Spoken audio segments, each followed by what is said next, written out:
Olá a todos, sejam muito bem-vindos ao nosso quinto episódio do Sexto Monumento, o vosso podcast semanal de ciclismo. Continuamos neste ritmo de início de temporada, um pouco corridas por todo lado, muitas corridas em Espanha, nomeadamente em Maiorca. Esta semana volta-se à carga, agora já com a volta à Comunidade Valenciana, onde vamos ver a estreia do João Almeida na temporada. Também há essa curiosidade, um ano que está a começar bem para os portugueses, com as vitórias do António Morgado e do Yuri Leitão, e também o bom arranque que tem, por exemplo, o Afonso Eulálio no Tour Down Under, e já vamos falar dessas vitórias, principalmente a do João Almeida, mas também a boa semana que fez o António Morgado. Mas continuamos assim um bocadinho por todo lado. Também vamos falar da volta à Arábia Saudita, o Alula Tour, e dos campeonatos do mundo de cyclocross, porque tenho novamente comigo o nosso especialista, não é? O Nuno, seja muito bem-vindo. Obrigado pelo título de especialista. Para falarmos um bocadinho destes... nós terminamos o episódio passado a falar dos campeonatos do mundo e repetem-se os vencedores do ano passado em termos de elites. Sim, acabam por se repetir aqui os vencedores de elites, ou seja, houve aqui a revalidação dos títulos, que era um bocadinho um cenário já esperado à partida, embora na vertente feminina pudesse haver mais alguma dúvida, mas na vertente masculina o Mathieu van der Poel era sem dúvida alguma o favorito número 1. E acabou por confirmar, sétimo título mundial, nos últimos 7 anos só não venceu quando não participou, que foi em 2022, que venceu o Tom Pidcock nos Estados Unidos, e é o dominador, é o senhor cyclocross. Esta temporada em 8 provas que faz, tem 8 vitórias. Acho que o único senão foi mesmo aquele toque que ele deu numa estaca que lhe fez ficar fora e falhar algumas provas que ele tinha previsto participar no início do calendário do cyclocross. Mas de resto posso dizer, foi aqui uma temporada de cyclocross, tal como já tinha sido na temporada passada, perfeita para o Mathieu van der Poel, onde não deu hipótese a ninguém e a decisão já era um bocadinho expectável. Ele saía da primeira fila, o Wout van Aert saía da quarta, já existe alguma diferença. O Wout, inclusivamente, ao ficar para trás, sabemos que é sempre complicado sair no meio do pelotão e depois há o receio, e o Wout então tem muito mais receio por causa das quedas. Não há muitas imagens disso, mas há uma imagem que ele foi encostado às grades, ou seja, fez ficar o Wout já muito distante do Mathieu van der Poel, e o Mathieu van der Poel, assim que começou a prova, arrancou logo, e ele aos 2-3 minutos de prova já ia isolado na frente, portanto colocou o seu ritmo e depois não houve muito mais a fazer. Aquilo que ele faz normalmente no cyclocross, o Mathieu van der Poel, 2-3 voltas a todo o gás e depois vai gerindo as distâncias para os seus rivais, e depois não houve muita história porque atrás o próprio Wout van Aert no final da segunda volta ao circuito conseguiu apanhar o grupo que seguia intermédio atrás do Mathieu van der Poel, mas já praticamente a 1 minuto, e também rapidamente os deixou ficar para trás, também colocou o seu ritmo, e até final as diferenças também com gestão de ambos foram sendo as mesmas, sem grande história. Destacar aqui o terceiro lugar do Thibaut Nice, um ano que eu considero que aqui no cyclocross foi de afirmação do Thibaut Nice. A qualidade já sabíamos, os títulos mundiais também que ele já tinha conquistado já tinham sido alcançados nos escalões mais jovens, mas conseguiu confirmar aqui com os títulos de elites, primeiro nos europeus e depois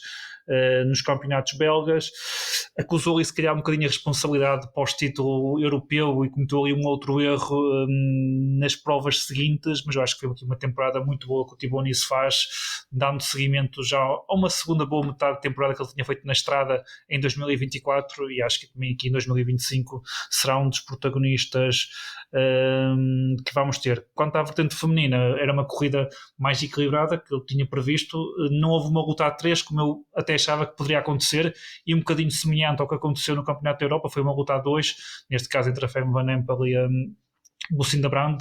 Até o circuito, como eu tinha dito aqui na semana passada, para mim, e depois de ver a prova, sem dúvida alguma, tinha bastantes características ao circuito do cyclocross, dos europeus em Pontevedra, um circuito bastante rápido, em algumas partes técnicas, mas sem grandes dificuldades, e aqui nem sequer havia a secção de areia, por exemplo, ou até de saltos, ou seja, eram vertentes técnicas, depois tinham os topos, como acontece no cyclocross, mas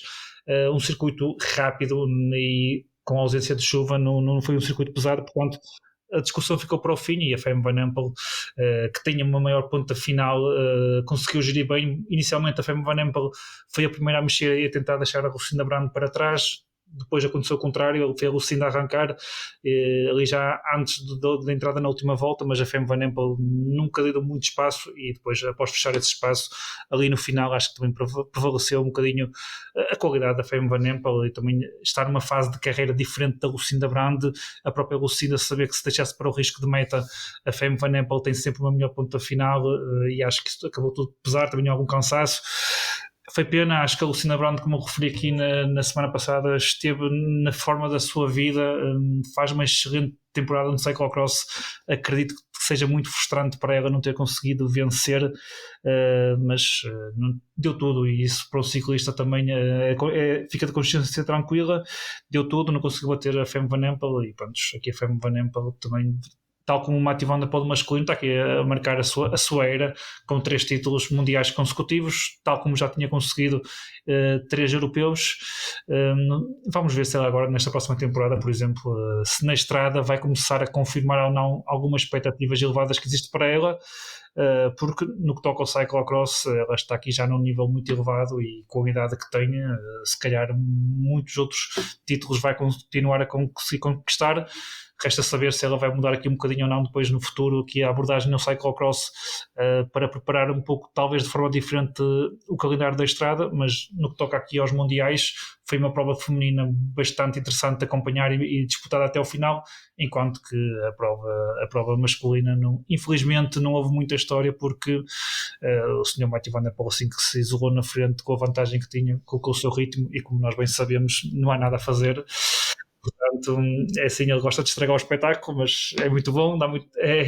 faz coisas incríveis, mas depois também está este sinal que distrai aqui um bocadinho o espetáculo e logo, a meio da primeira volta, já sabíamos quem é que iria vencer a prova. Ele que neste momento é bicampeão do mundo, porque também tinha sido campeão do mundo da gravel no ano passado a encerrar a temporada, e por isso tem 2 camisolas de arco-íris para guardar lá em casa, para além de todas, conquistou lá para trás as de Elites, as de Sub-23 e tudo mais. Mas vamos aqui mudar-nos para o sol de Maiorca. Nunca lá fui, por acaso, não sou frequentador das ilhas. Também não. Das Ilhas Baleares,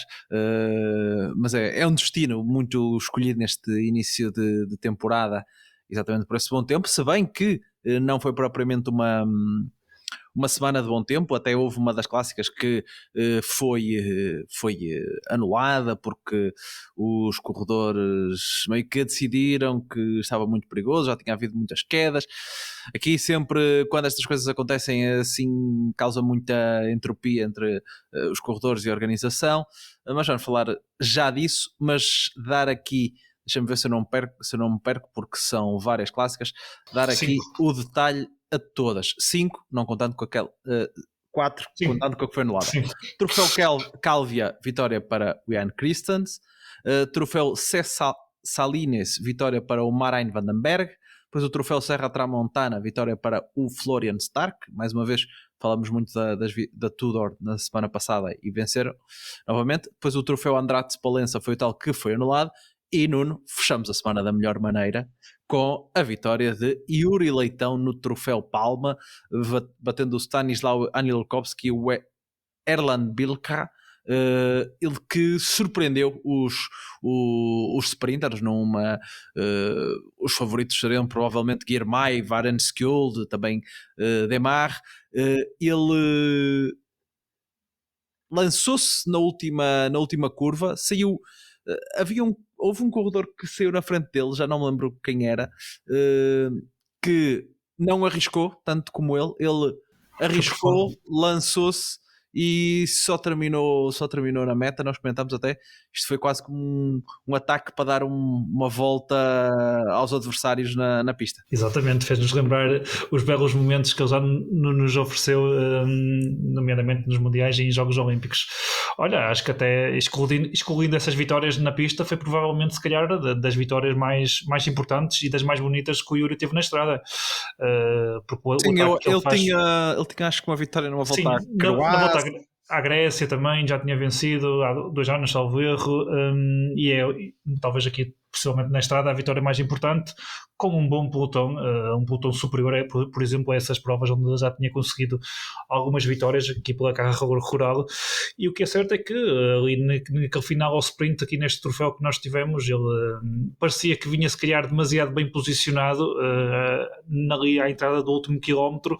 que talvez estivesse demasiado na frente e que ficasse demasiado exposto, mas o Yuri já trazia a lição bem estudada, e o que vimos foi o Yuri naquela última curva, como tu referias, a arriscar um pouco mais, a ir por fora, e ele ia surpreender toda a gente, até mesmo para quem estava a assistir. O Yuri arrancou e aproveitou, lá está, o pelotão vinha muito estendido, não havia grande organização ali dos blocos. Essas últimas curvas que havia ali no final ajudou a baralhar e a desorganizar tudo na perseguição, e muito inteligente. Acredito que o Yuri e a sua equipa tivessem estudado aqui este final, e ele, assim que arrancou, conseguiu desde logo uma boa largada, conseguiu ganhar ali uma margem importante, e depois cavou ali um bom fosso que conseguiu gerir ali nos últimos 200, 300 metros finais. Ficava na dúvida se eles conseguiriam ou não alcançar, mas o que é certo é que o Yuri, lá está, com aquele arranque com muitas semelhanças àquilo que nós estávamos habituados a vê-lo fazer na pista, conseguiu aqui surpreender toda a gente, e pareceu-me que foi uma estratégia muito inteligente e muito bem definida pela própria equipa. Tu já tocaste aí num ponto. É certo que não estava aqui presente a nata dos sprinters mundiais, mas ainda assim estavam aqui Girmay, o Dainese, o Demar, o Nisolo, o Albanese, até o Max Canter, se quisermos dizer. Portanto, haviam aqui 7, 8 corredores, o Anilovski também, que já fez bons resultados em grandes voltas. Portanto, havia aqui um pelotão de sprinters de respeito, e o Yuri muito bem, já tinha tido também um destes troféus de Maiorca a chegar ao sprint, e que não tinha conseguido o discutir, talvez acreditando que pudesse voltar a acontecer, até porque ele está na carreira rural, a carreira rural não tem a força nem o bloco para o levar, tal como esses sprinters que eu agora citei. Surpreendeu aqui, conseguiu sem dúvida alguma uma vitória para mais tarde recordar, que todos nós vamos recordar durante muito tempo, porque estas são aquelas vitórias bem bonitas. Não é só ganhar um troféu, uma prova ao sprint, é este arranque e aquela dúvida até ao último segundo se ele vai conseguir ou não ser apanhado, e uma vitória que também acredito que poderá ser importante para o Yuri para esta temporada. Sabemos que o Yuri traz sempre aqui esta questão de andar aqui a conjugar a estrada com pista e os objetivos também que tem pela seleção nacional. Ele vai já continuar em competição aqui na comunidade valenciana, que só tem uma etapa, na minha perspectiva, para chegar ao sprint, e temos que ser honestos aqui, há aqui 2 sprinters muito fortes que vão estar aqui presentes na comunidade valenciana à partida, que é o Jonathan Milan e aqui o Caden Groves, mas o Yuri, que nestas provas que vamos ter nos próximos tempos aqui por Espanha e até mesmo por França, com a carreira rural participando, e até com não estando aqui um grande leque dos sprinters da nata mundial, poderá voltar a fazer aqui uma gracinha, e acredito que o Yuri também esteja motivado por tudo. O Yuri, desde os Jogos Olímpicos, se calhar teve ali um tempo que não foi fácil, se calhar estar totalmente focado, até pela questão do mediatismo e de alguma exposição necessária e importante, mas também o Yuri este ano termina contrato com a carreira rural, e acredito que neste momento, face aos resultados que ele vai tendo na pista e também estas vitórias que são importantes e que ficam na retina, e ontem estavam várias equipas do World Tour, certeza que registaram este momento do Yuri, e também pode ser que o Yuri também esteja aqui a correr um bocadinho para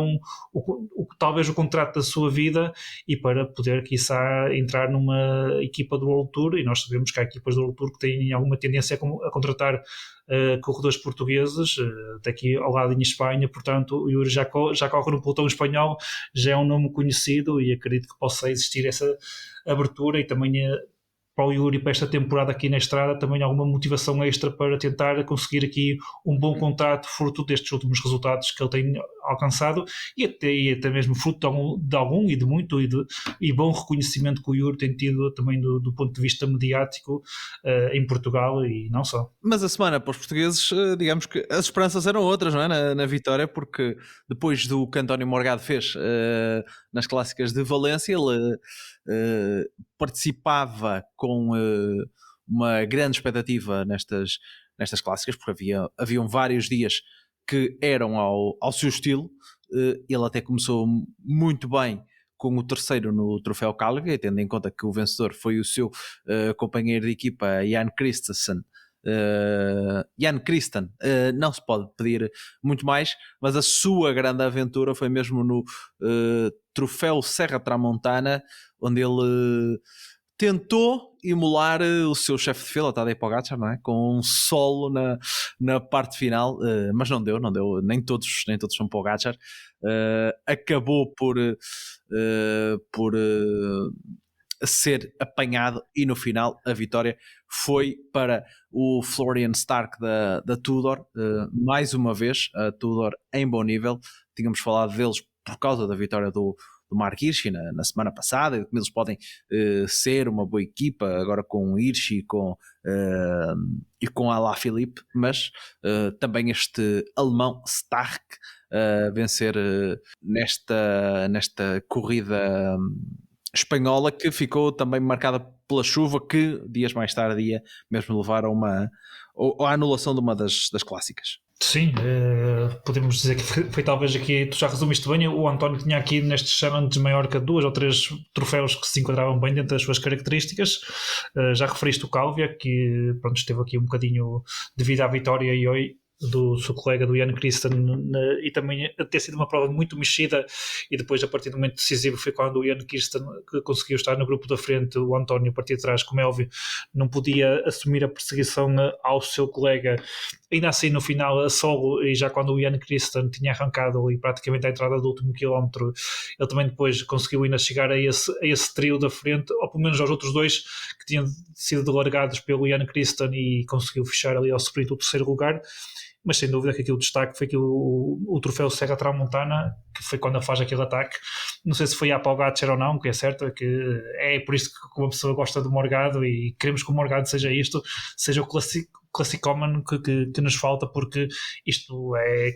quase a certeza de espetáculo todos os dias, e aquele ataque que ele faz ali já na última dificuldade que este troféu tinha do dia,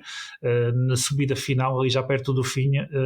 ainda faltavam 37 km depois para a meta, mas ele atacou e acabou por levar consigo numa fase inicial, final da subida e depois início da descida, o seu ex-colega de equipa, o Diego Ulissi. Mas o que é certo é que também devido às condições climatéricas, como tu dizias, depois nessa parte final houve chuva, também havia muito vento. O próprio Diego Ulissi não é que deixa mal, mas não estava a arriscar, e o António acabou por arriscar um bocadinho, ganhou ali uma vantagem de cerca de 30 segundos, e depois, como é óbvio, também acredito que tinha recebido ordens para tentar arriscar. Foi isso que ele fez, e acabou por ter aqui um bocadinho de infelicidade, porque no grupo atrás eles colaboraram todos muito bem entre si, vinham nomes que tinham intenções de lutar pela vitória, nomeadamente o Hirschi, que também já tinha estado com o António na semana passada a disputar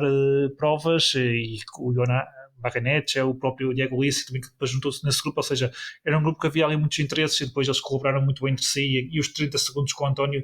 tinha e que chegou a ter no início da descida foram se esfumando, e depois o próprio António também, face das condições climatéricas que não eram as melhores, também levantou ali um bocadinho o pé, pareceu-me, e acabou por ficar ali no grupo, que depois nos últimos quilómetros foram insistindo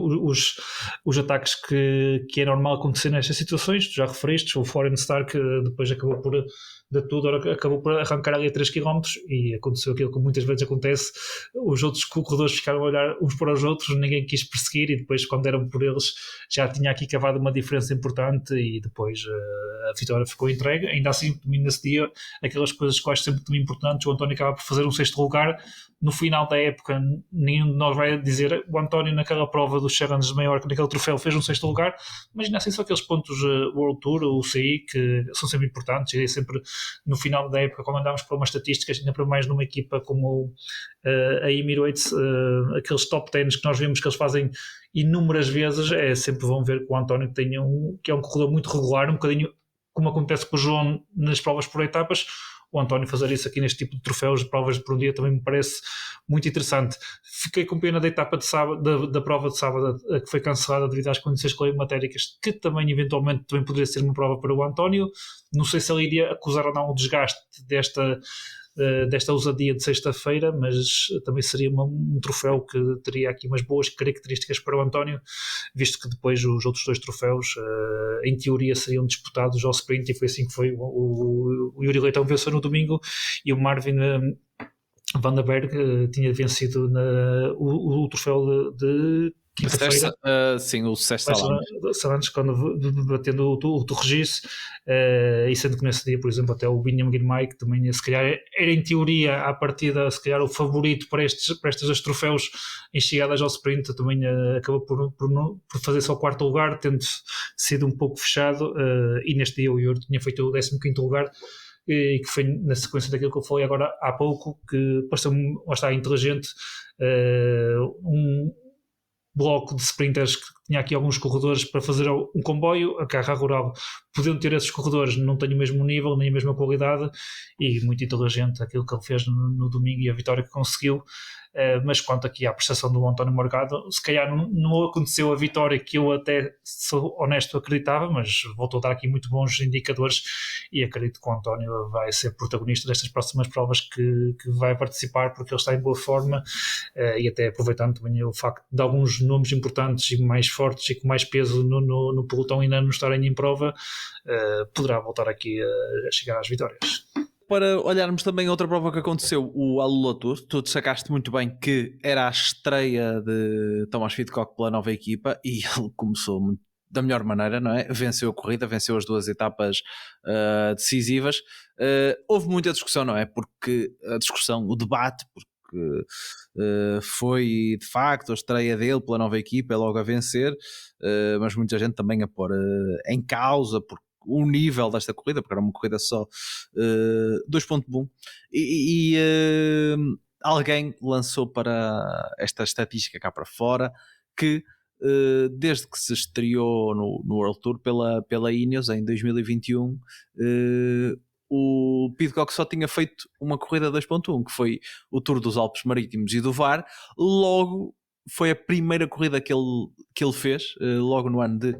2021, e desde aí só fez corridas ou World Tour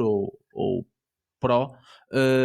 Também sabemos estas questões do calendário dele ser mais curto, porque ele faz o XCO, faz o Cyclocross, entretanto foi campeão do mundo de Cyclocross, 2 vezes campeão olímpico de XCO, essas coisas todas que nós sabemos. Acho que campeão europeu de XCO, não sei se ele já chegou a ser campeão do mundo de XCO, acho que não. Pronto, todas essas questões que andam sempre à volta de Pidcock. Mas nada melhor do que começar numa nova equipa do que a vencer. Sim, há sempre duas formas de olharmos para a questão, se quisermos. Portanto, podemos olhar por esse lado e dizer que esta foi provavelmente das provas com o menor nível que ele participou nos últimos anos, desde que conhecemos o Tom Pidcock do World Tour. Ou então podemos dizer que ele já venceu tanto aqui este ano como venceu, aliás, venceu mais este ano do que venceu o ano passado. Portanto, há sempre aqui 2 maneiras de olhar. Claro que temos que fazer o enquadramento, é uma prova de início de temporada, o Alula Tour não é a volta aos Emirados, porque não é uma prova World Tour, é uma prova com um nível bastante mais baixo, basta olhar para a start list para perceber isso. Eu achava que em teoria à partida para esta prova o Tom Pidcock seria o favorito,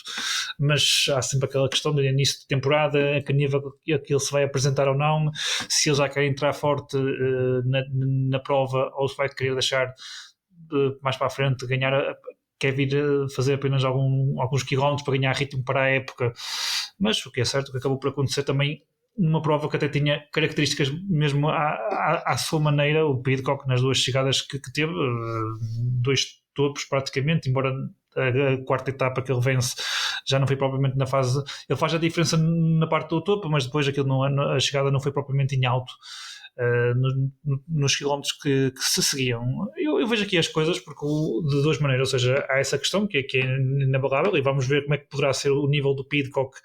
quando estiver nas principais provas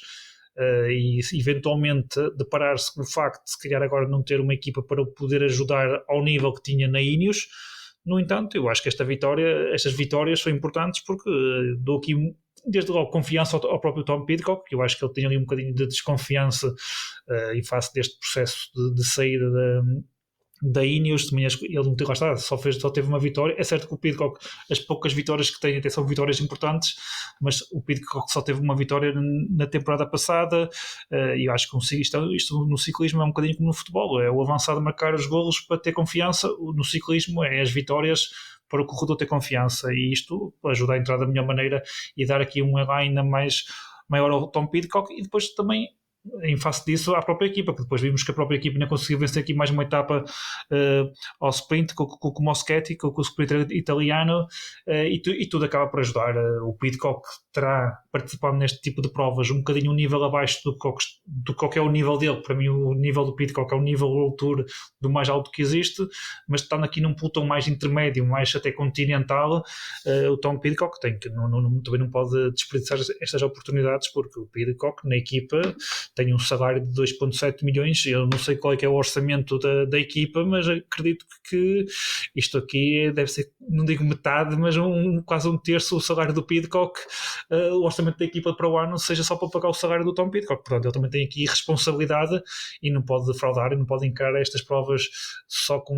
algum desdém, só vir marcar presença, como até por vezes se calhar já vimos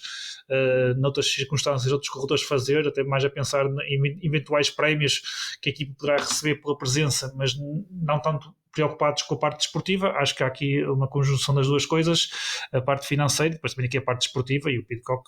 é importante. Não vou extrapolar estes resultados tal como eu faço desde sempre com as provas na Austrália, nomeadamente com o Tour Down Under. Eu não gosto muito de extrapolar, porque depois existem expectativas que não são confirmadas normalmente ao longo da temporada. Aqui no Alula Tour também é um bocadinho isso, ou seja, é uma vitória importante, dá confiança, tudo mais. É melhor ganhar do que não ganhar, principalmente não ter quedas, mas essa questão do Tom Pidcock e de perceber se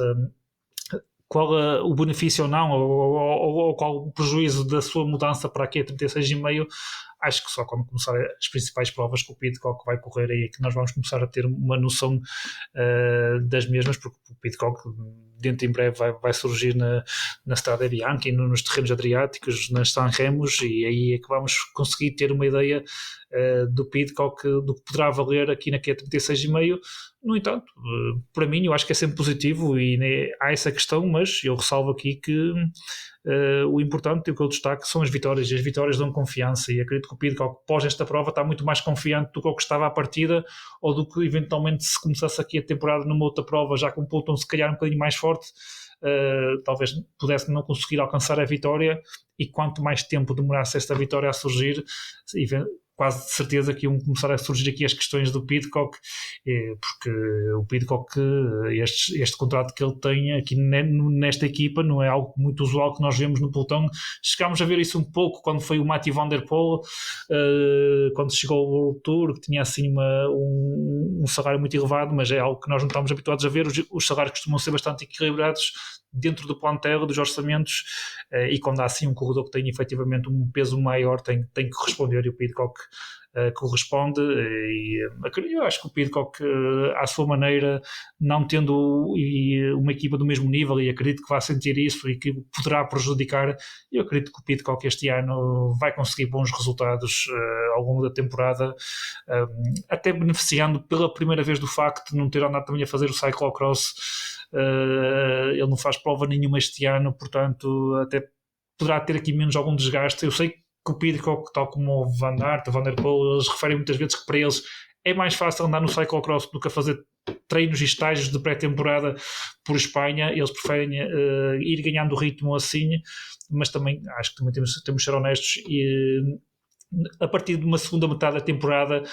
o facto de terem passado o inverno em competição ao mais alto nível, e sabemos que as provas de cyclocross existem todos os fins de semana, e na altura ali do Natal existem praticamente dia sim, dia não, acaba sempre por pagar ali alguma fatura na segunda metade da temporada, e o Pidcock, até pela não presença este ano no cyclocross, poderá beneficiar um pouco disso, e depois até conseguir aqui um bom número de vitórias, que eu acho que ele vai conseguir. em alguns casos será em provas de menor dimensão, mas eu não descarto de ver o Pidcock também junto dos grandes a lutar pelas principais provas, tal como já ouvimos fazer quando estava na Ineos. E acho que essa questão do nível das provas, pronto, é uma estatística interessante e engraçada, de muitas que vão surgindo por vezes na internet, dos especialistas que acompanham a modalidade. Mas eu acho que é fruto de ser aqui uma prova inicial de pré-temporada e optou por esta prova para ganhar aqui algum ritmo e também em face do pelotão com menor qualidade do que poderiam existir noutras provas e fruto da sua condição conseguiu aqui 2 vitórias em etapas, mais a vitória no final à geral. Só tentando fazer aqui rápido um apanhado para ver se não me escapa nenhuma prova desta semana. Tivemos a Cada Eleven's Great Ocean Race do lado feminino, vitória da Hayley Wollenston, do lado feminino, vitória do Mauro Schmid, e também o início das corridas em Itália, em França, com o clássico Grande Prémio La Marseillaise, com a vitória para o Valentin Ferron,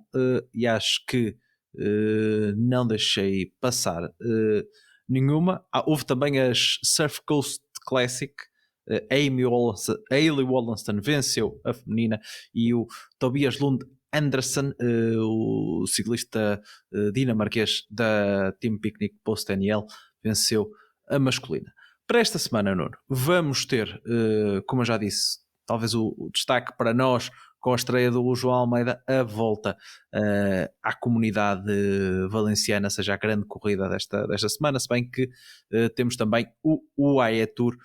feminino a começar no dia 6, mas esta volta à comunidade valenciana tem aqui uma particularidade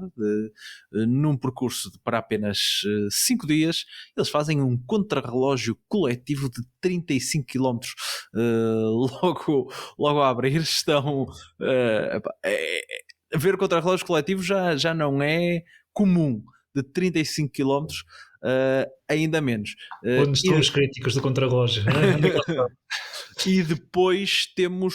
2 etapas, provavelmente para decidir mais a classificação geral, uma chegada em alto no segundo dia, no terceiro dia ali uma chegada também acidentada, depois de uma primeira categoria ali na parte final, e depois diria que talvez a etapa 4 para uma fuga, a etapa 5 para uma chegada ao sprint. Mas por outro lado, talvez este contrarrelógio por equipas até beneficie o João Almeida e a equipa da YM Emirates, porque tem Almeida, tem McNulty, tem Ivo Oliveira, Sivakov, o Julius Johansson, não é? Que nós vimos aqui correr na Sapgal, o Baroncini e o Ross Charter. Parece-me uma boa equipa para um contrarrelógio por equipas. Podemos, quem sabe, ver já o João Almeida a discutir a classificação geral de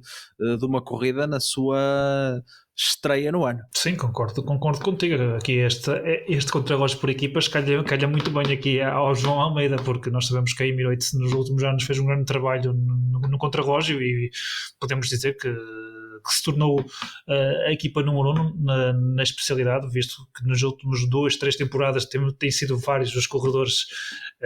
da equipa dos Emirados a vencer, e com os especialistas que tu agora citaste que eles têm para o contrarrelógio,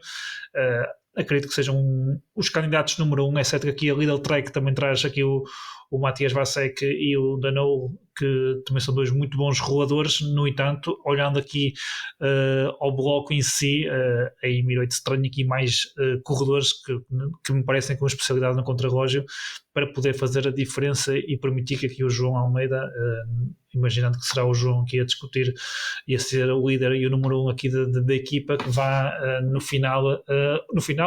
envergar, ficar na liderança e depois, em função disso, poder disputar aqui a vitória, porque como tu me referias, tem aqui depois 2 etapas com bastante dificuldade e que serão bons treinos para o João começar aqui a entrar da melhor maneira na temporada. Eu já referi aqui várias vezes e volto a tocar, acho que este é o tipo de oportunidades que o João não pode desperdiçar. É certo que está aqui um pelotão de respeito, há aqui vários nomes, provavelmente das provas que tivemos até este momento por etapas, se pensarmos aqui nos homens da geral, é a prova mais difícil, é a prova que tem uma start list muito mais completa que vamos ter. No entanto, acho que o João Kirk tem aqui uma boa possibilidade de começar bem a temporada, dar aqui o seguimento às vitórias do Morgado, do Yuri Leitão, pelo menos tentar aqui uma vitória, ou então tentar vencer a geral da Comunidade Valenciana, uma prova que também nós portugueses temos boas recordações. No entanto, também temos que ter aqui algumas cautelas, porque percebemos que aqui vão estar outros corredores com bastante qualidade. E olhando aqui à start list, podemos dizer que vai estar aqui o Carlos Rodrigues da Ineos. Vamos ver, é sempre a incógnita da Ineos, mas o Carlos Rodrigues aqui em Espanha costuma-se sempre apresentar a um bom nível. Ben O'Connor na sua nova equipa e muito motivado pela fantástica época de 2024. Vamos perceber se já vai também entrar da melhor maneira aqui no novo ano.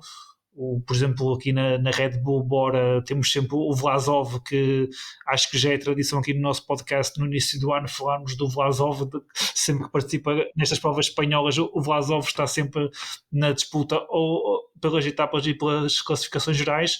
Mas, por exemplo, dentro da Red Bull também há aqui o Jai Hindley, se olharmos aqui à Bahrein Victoria, já desde o Pello Bilbao ao Santiago Buitrago, o próprio Jack Haig, ou seja, a Ineos também tem o Arnsman, ou seja, aqui muita qualidade. Acho que vai ser uma grande comunidade valenciana, sem dúvida alguma. Para mim, a minha prova, a prova mais completa em termos de start list que tivemos até este momento, mas aqui o João tem uma boa possibilidade, na minha opinião, de, pelo menos, assim, na pior das hipóteses, aqui já fazer aqui um top 3, um top 5 daquelas classificações gerais que o João já nos vai habituando a fazer com aquela sua regularidade. No entanto, com um bom contrarrelógio por equipas, depois que uma equipa a funcionar muito bem aqui em torno de si, e acreditando que vai ser para ele e não, por exemplo, para o Brandon McNulty. Pois, eu ia dizer isso, porque tu falaste do Vlasov, não é? Mas o McNulty também é um clássico dessa altura. Habitué do início de ano. Exato, eu acho que nos últimos 2-3 anos o McNulty e Vlasov são os dois homens que nós passámos a vida a falar desde os Challenge de Maiorca às comunidades valencianas, e o McNulty é menino para, numa das dificuldades que vamos ter na segunda e na terceira etapa. É certo que será em função, obviamente, de ter ou não vencido o contrarrelógio, porque se a equipa tiver a liderança, acredito que isso possa fazer com que haja uma estratégia um bocadinho, se calhar, mais de defesa, mas o McNulty é aquele corredor que também que arrisca, e o João, por exemplo, já é um corredor que tem um perfil diferente, e o McNulty muitas vezes em face disso, o McNulty, tal como outros corredores na Emirates, até por vezes beneficia de alguma liberdade e de algum arriscar de mais de longe, que se calhar o João, dentro das suas características, da sua forma de correr, opta por não o fazer. No entanto, eu acho que aqui o João é uma boa oportunidade. Não vou dizer que o João é o favorito número 1, há aqui um plantel muito equilibrado nos favoritos e depois há sempre a questão de perceber como é que ele vai entrar. No entanto, eu acho que aqui o João poderá aqui fazer já aqui um pódio, pelo menos. Não lhe vou colocar a fasquia para o número 1, mas aqui eu acho que um pódio, com um bom trabalho com a equipa, também vejo o João, mesmo nas etapas de dificuldade, dentro daquele seu ritmo, e também estamos no início da temporada, também não é expectável que haja nenhum corredor a sair, a ganhar grande vantagem, porque também nenhum deles está na sua forma. Portanto, até acho que depois, mesmo nas etapas de montanha, poderemos ter ali um pequeno grupo a chegar ali aos últimos quilómetros e dentro dos metros finais a lançar o sprint ou os ataques, melhor dizendo, visto que estamos a subir, e depois a discutir a vitória e até quiçá, não digo as bonificações a fazer a diferença, mas dentro dessas chegadas em alto ser mesmo praticamente discutida entre 2-3 elementos, porque também não vejo nenhum corredor a poder ganhar assim uma grande vantagem neste início de temporada, porque praticamente todos eles também vão fazer aqui a sua estreia na temporada. E depois também, por outro lado, também acho que o João já está numa fase diferente do que no ano passado ou há 2 anos. Ele, fruto do que vem fazendo também nas grandes provas, principalmente nas grandes voltas, acho que ele já não... Ou seja, este resultado na volta à Comunidade Valenciana não muda nada no estatuto dele dentro da equipa. Ele já é um dos corredores de maior estatuto dentro da equipa, já é um corredor que, por exemplo, o Pogacar faz questão que ele vá ao Tour, por isso, claro, se ele ganhar, se ganhar é ótimo, mas também se ele não ganhar o McNulty ou o Sivakov, não vai ser o fim do mundo. A Emirates quer é vencer e já neste início de temporada já têm vencido muito, mas para uma equipa como eles nunca estão satisfeitos, e por norma é assim que as grandes equipas estão. Eu acho sempre que o João poderia ter aqui um bocadinho mais a questão de vitórias, não pela questão do estatuto, que eu acho que também que é sempre algo importante entre a equipa, até olhando... ou melhor, entrando no pensamento de alguns colegas que também têm ambições de poder liderar a equipa, acho que também seria importante o João aqui, e também porque depois um corredor com vitórias, aquilo que falava para o Pidcock, um corredor com vitórias tem muita mais confiança. Acho que o caso do João também é um caso particular, ou seja, ele tem aquela sua questão, define muito bem e tem os objetivos e gosta de fazer as classificações gerais e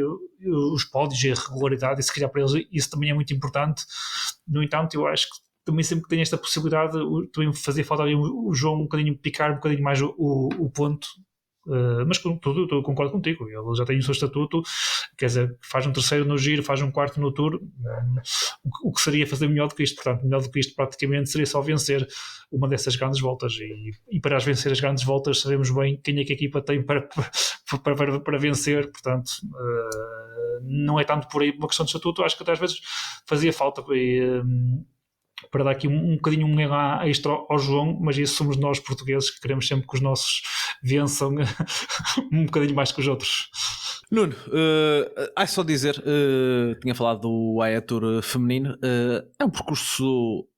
do costume, 3 etapas para o sprint e depois a chegada em alto ao Jebel Efit. Ainda não temos uma start list como de costume, muito, muito completa. Destaque para a estreia da Pauline Ferrand-Prévot pela Visma,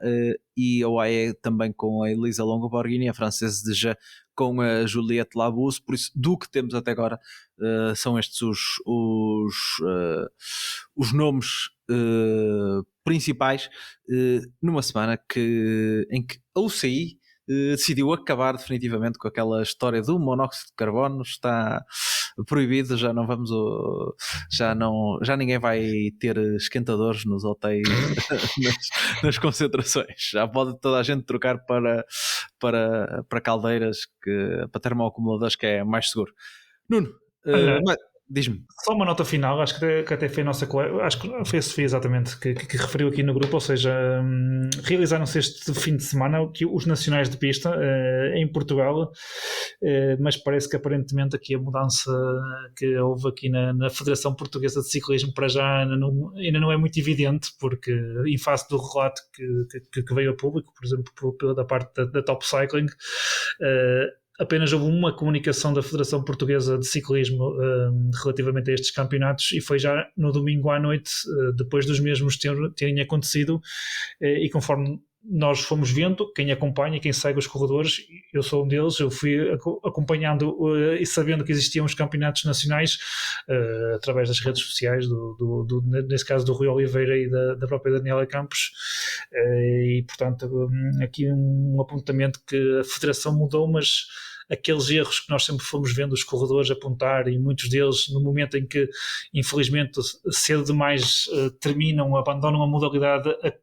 sempre acusavam a Federação de não promover as diferentes especialidades aqui que há no ciclismo, parecem continuar a acontecer. Esperemos que seja só ainda o fruto de uma mudança inicial, de ainda não estar totalmente, digamos assim, 100% a carburar a Federação, e que no futuro estas questões possam ser mais trabalhadas, porque é importante, e porque assim não há ninguém que resista com a falta de apoios que nós já sabemos que existe financeiros. Se depois a própria entidade que deveria promover não o faz, torna-se muito mais complicado. E também aqui uma notazinha, já para voltar um bocadinho ao passado, ainda não vi nenhuma tomada de posição. Eu sei que não iria adiantar de nada e que possivelmente me vão dizer que não é da competência, mas também a Federação Portuguesa de Ciclismo não ter dito nada sobre os sucessivos atropelamentos que vamos assistindo eu sei que começou em Portugal, e que ainda nas últimas horas tivemos mais uma vítima de um corredor lá fora, de um jovem corredor lá fora a acontecer. No entanto, nestas últimas semanas em Portugal, nomeadamente no final de 2024 e início de 2025, houve aqui várias questões de atropelamentos de jovens corredores, de jovens ciclistas cá em Portugal, e vi uma federação a não tomar uma posição. Não sei se o teriam que fazer, mas confesso que gostava que o tivesse feito. Vamos esperar que as coisas possam mudar e que possamos ver